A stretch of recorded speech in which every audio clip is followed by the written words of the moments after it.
So continuing on in James, if you have your Bibles, you can be flipping over to James chapter 3. We're going to be discussing now, this section will be the conflicts among Christians.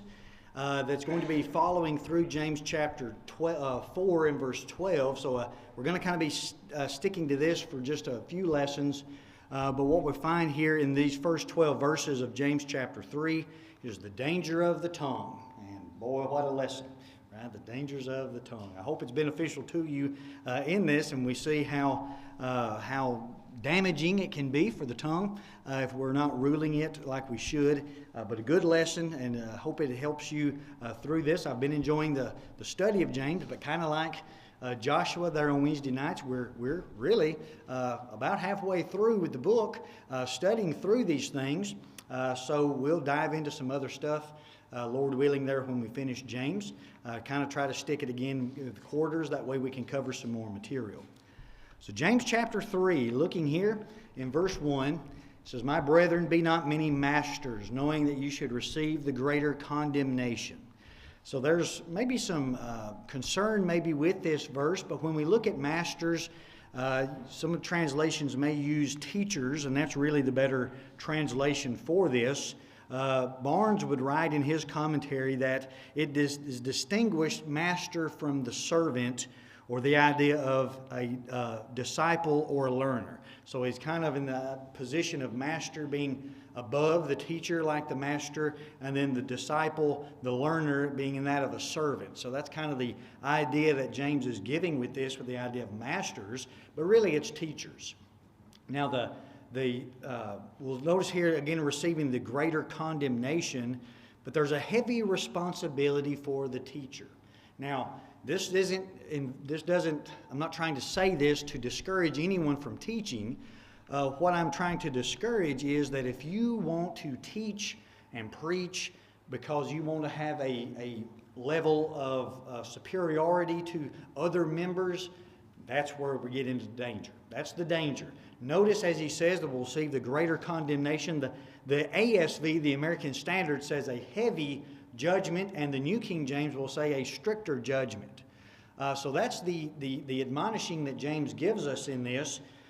If all you want is say, I want the prestige of being up front in front of people, right? I want to be the knowledgeable person. I don't think any of our teachers have that mentality when they teach. In fact, all the men that I've ever heard are very humble and wanting to make sure that they are teaching correctly, want to make sure they're teaching God's Word. And that's really what James is trying to say.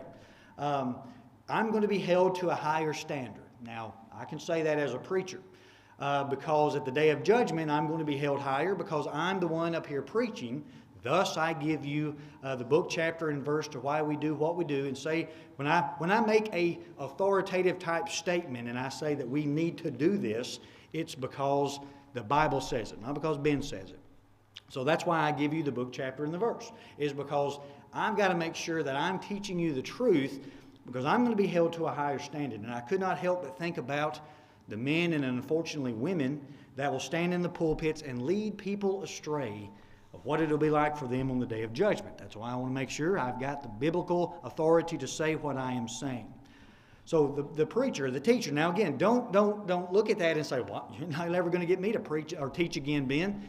No, there's a difference. Again, understand the difference.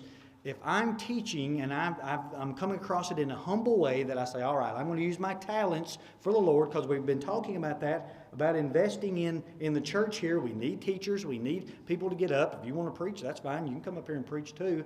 But the idea of saying, well, I'm not going to teach because I'm going to be held to a higher standard, don't let that discourage you to the point of saying, I'm going to teach and use my talents. Just make sure when you teach, you do it through a humble way. Right? Now, we don't know everything when we're Christians. That's why it takes to study, to grow, to learn. Maybe we teach something, then we study, and we think, oh, I taught that wrong. I've got to go back and fix that. So that's all part of growing, all part of learning. But if I stand before the congregation and I like to be up here because I like to be in front of people, then that's really the wrong mindset. So that's what James is trying to teach us. Now, the danger we're going to see in this is the fact of the instrument that I'm using, and that of my tongue this morning, to teach and to preach and to talk to you. So look here in verse 2, kind of bringing this in. For in many things we offend all. If any man offend not in word, the same is a perfect man, and is able also to bridle the whole body. Now, the King James, the Old English, is a little hard to understand there to me. So here's the ASV, which I think is a great translation. It's really good in the Old Testament, but it's a good translation. For in many things we all stumble. If any stumbleth not in word, the same is a perfect man, able to bridle the whole body also.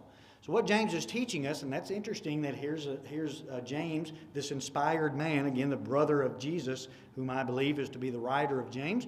He says, we stumble in all things. Even James, right? He uses that we. We stumble in all things. So what he's getting at is through our life, we all do what? We make mistakes, right? Nobody's perfect.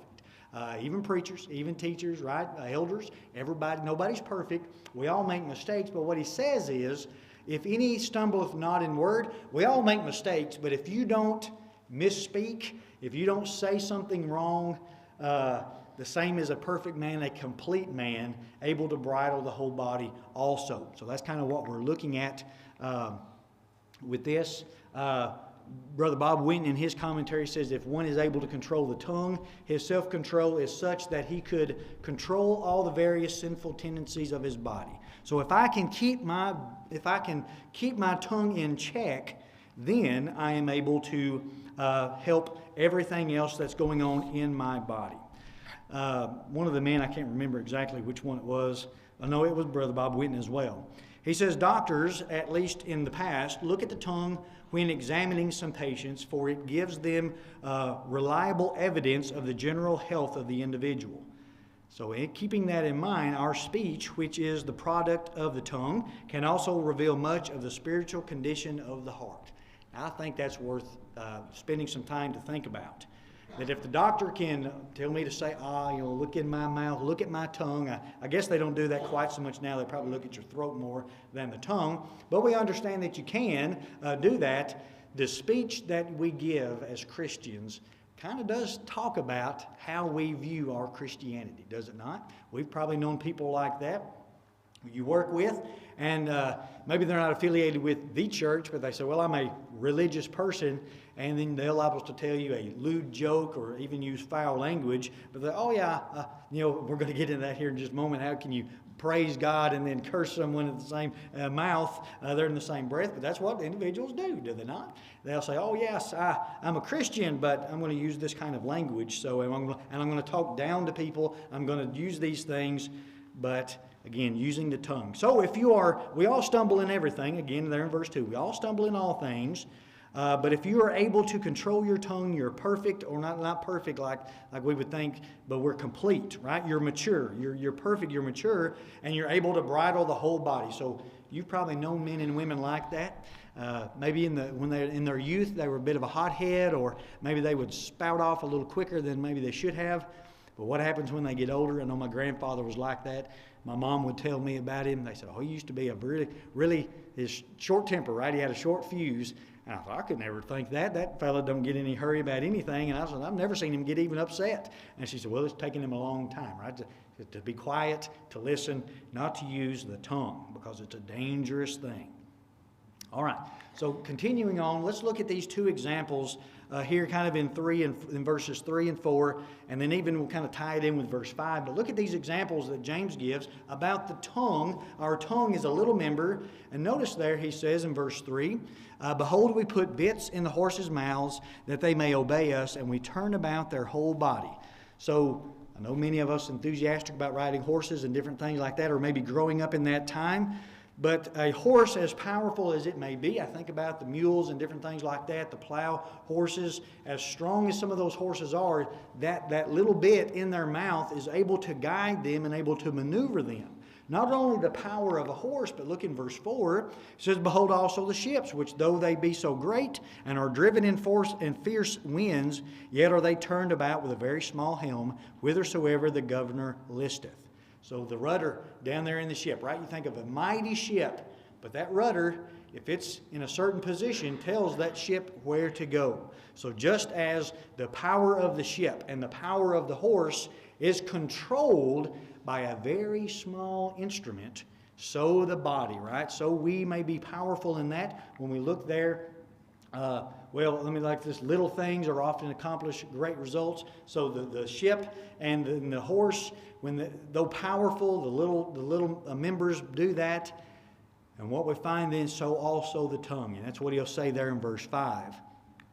That even so the tongue is a little member and boasteth great things. Behold how great a matter a little fire kindleth. So when we look at these examples, right, these little things that we may not think too much of, control these great big things, yet we find that they are able to, the little members control, so is the tongue. So when we look at this, the bit and the rudder are tiny, but can control powerful things. We kind of made that point there. We can do great things. We spoke there in the worship hour about investing in God and investing in the Bible and our spiritual walk in life. So we can do great things, right? And the tongue is able to do those great things if we use it correctly. But we have to make sure we have it under control. We won't, so again, behold how great a matter a little fire kindleth. Though little, right, it can really destroy a lot of things if we're not careful. Even a little fire, a small spark, can destroy a lot if we don't control it. Now look here in verse 6. And the tongue is a fire, a world of iniquity. So is the tongue among your members. This is that it defileth the whole body, and setteth on fire the course of nature, and is set on fire of hell. So let's slow down a little bit here in this verse. James has been teaching us you need to get your tongue under control. And he's talking to Christians. I failed to make that point. Usually you can tell he's changing something. My brethren, when he enters there in chapter 3, kind of making the division there. Again, speaking to Christians, he says you've got to control your tongue. You've got to make sure we have it under control. And not so much, condemning them, but saying we must make sure our tongue is under control. So let's look at this here and the idea that the tongue is a fire, a world of iniquity. So when we look at the world of iniquity, think of that of the totality of wickedness. The world, think of it like that, the totality there, that the tongue is a fire full, right, a total of wickedness, that it has this ability to do so. Whoops. Notice this idea, setting on fire, right? The tongue is a fire, a world of iniquity. It's the totality of wickedness, and so the tongue is among your members. When we think about it being among our members, that it's part of our body, right? Though many members, we are one. Think of it like that. So we have many members, that it defileth the whole body. So just my tongue defileth the whole body in that. So when it talks about setteth on fire the course of nature, so this is kind of what I want to look at here. The tongue can defile us. The tongue, it can be full of wickedness. It can be, right? So if it's powerful, again, it's just the tongue, but it's powerful and it can set on fire the course of nature. So the idea of setting on fire is setting ablaze. And when James writes about the course of nature, that's the wheel, or some may say the cycle of human existence. So the totality of our life, right?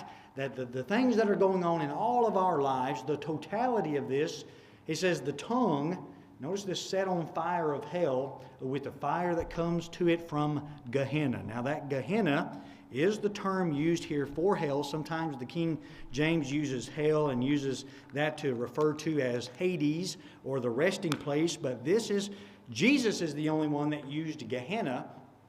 If you think about, go back, Jerusalem, the Valley of Hinnom.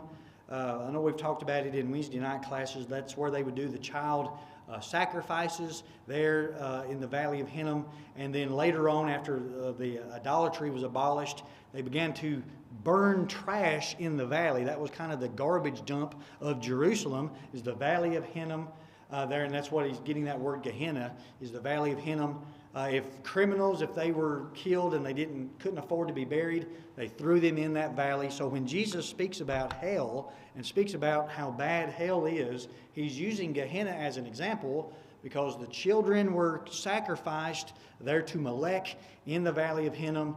You can imagine this bronze altar with his hands out there. They're heating up this altar, and they would lay that baby down in that altar in the hands of that idol. And the cries of the child, but this is what Jesus is speaking about in hell, the weeping and gnashing of teeth when he refers to it like that. That's what he's talking about. Could you imagine the cries of those infants as they were literally cooked in that idol? Not only that, the fire that would be burning all the time there. Again, the fire that doesn't burn out, right? It's continually burning. Jesus would speak about that the worm dieth not, the maggots, the disease that would be in this valley because of the corpses of those dead men. So that's when he's talking about Gehenna. But notice he says that the tongue, the destruction of that valley, right? That there's pain and suffering and the torments from that valley, the tongue can do the same thing today, right? The tongue can have the same type of destructive power just by a little member, just by something being said. We understand how words can hurt, right? That old adage, the sticks and stones may break my bones, but words will never hurt me. I don't know what they were talking about when they said that. Words hurt, right? Words can build that too, and they can have that type of destruction. So when we read that context of that, the tongue is a fire, right? The whole of iniquity. It can be, right? Not that everybody's like that, but the tongue has the power to be this totality of wickedness. So the tongue is among our body, our members. It can defile the whole body, right? The things that I say can defile my whole body, and it can set on fire the whole of my life, and it can have the same destructive power as the fires of hell. And that's essentially what James is trying to tell us there in James chapter 3 and verse 6. That's how powerful the tongue is, that it can have the same type of destructive power as Gehenna, as the valley of Hinnom or hell, as we read it there. So the tongue is a powerful thing. That's why James is trying to tell us you've got to get control of it. If you can get control of your tongue, you can get control of your whole body. Many people, right, men and women today, are reaping the consequences of things said in the past and said and done because of something that they have said has led to other consequences that they must suffer through.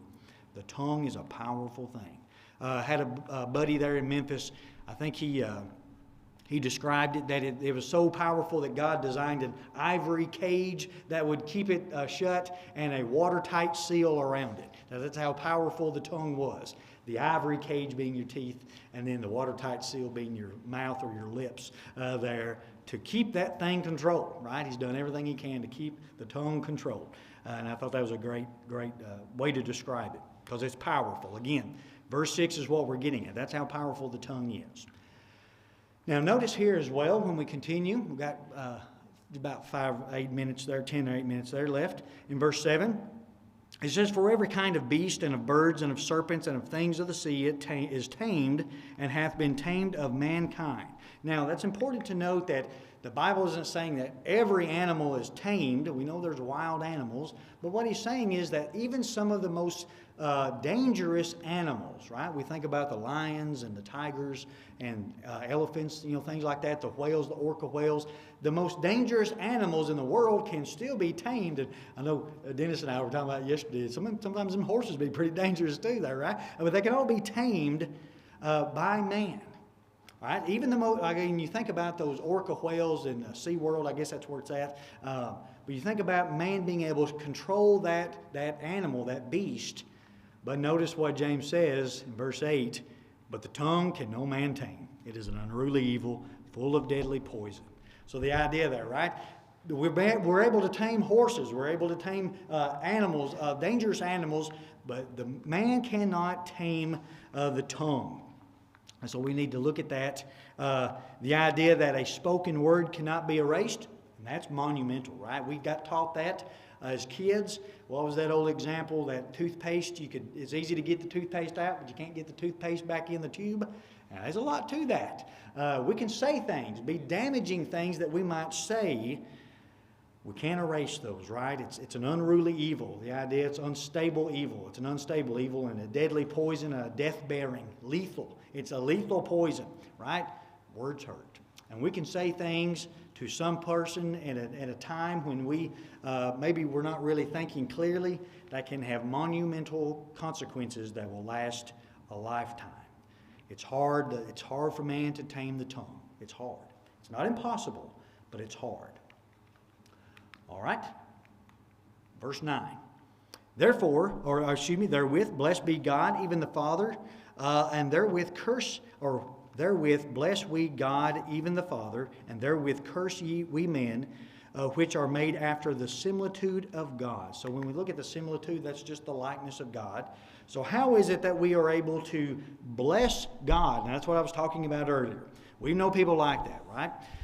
They'll post something. Again, Facebook, it's got its purposes, I guess, but they'll post something on Facebook. 1 minute they'll be giving a motivational thing about God and how God helps you, and He's there for you, and He's going to bless you. And then the next thing they post is something very sinful. And I think, what are you doing? Right? What are you talking about? How is it that we can bless God, even the Father, and then we curse men? And now that idea of curse, I don't think I put it in there, but it's like calling something down from God, even though we are made in the likeness of God. So how can we do one thing and then do another? Is what James is asking. As we see there in verse 10, out of the same mouth proceedeth blessings and cursings. My brethren, these things ought not to be so. So why is it that a man would talk about praising God, right? We've been here worshiping God this morning, and then say something evil like that, something sinful. Brother Bob Winton, he does a great job with his commentaries. In fact, let me make this note: if you want to read some of Bob Winton's stuff, if you go to gbn.com, or I think it may be .org, but the Gospel Broadcasting Network, they're for free. You can just click. You say, I want to go to the commentaries. I think it's under the library tab, commentaries. Brother Bob Winton does a great job with his. He's a member of the church. He does a great job with his commentaries, and I've been enjoying his James lessons in that. But he says, how absurd is it that those who use their tongues in prayer and praise should ever use them in cursing, slandering, and the like? And that's, you think about, we shouldn't have to say that, right? We shouldn't have to be told as Christians that we can go to God in prayer, right? Petition Him things in our life, and also curse and slander somebody else. It shouldn't be. Why would we think that? That's absurd. That's a good word to describe it. It's absurd to think that that is the way we can live our life and use the tongue. So we must control it, right? There's danger in not controlling the tongue. Like Brittany tells our boys, you got 2 ears, 1 mouth, listen twice as much as you speak. And like I said, we can't listen when your mouth is moving, so hard to listen for instructions when you're talking. So we gotta practice controlling that tongue, being quiet. Now, finally, here at the end, we're right here about at the top of the hour. Notice the examples given here by James as well. Again, an easy book to understand, hard to read though. Hard to follow and say, I'm going to control my tongue. Verse 11, doth a fountain send forth at the same time sweet water and bitter? Well, no, we know the springs. I know back home there were plentiful springs around, and we never worried about that spring maybe one time putting out seawater, salt water. It always had fresh, cold water, and that should be the way it is with us as well. And then in verse 12, can a fig tree, my brethren, again Christians, bear olive berries, either a vine figs? So can no fountain both yield salt water and fresh. And it seems easy to say, well, that makes sense. And kind of in the context of what we've been talking about in James, the last bit of James chapter 1 and then James chapter 2 about having faith. Do we say we're Christians? Can we say that we have faith, but we can't even control our tongue? That's important. Again, it's hard. Most dangerous animals men have tamed, but the tongue is not tamed. It's full of a deadly poison. But we say if we're Christians, right? If we have faith and we're Christians and we're trying to live that life, we really need to be able to control our tongue. And a lot of that is just, for me, a lot of it is just keeping it shut, keeping my mouth shut.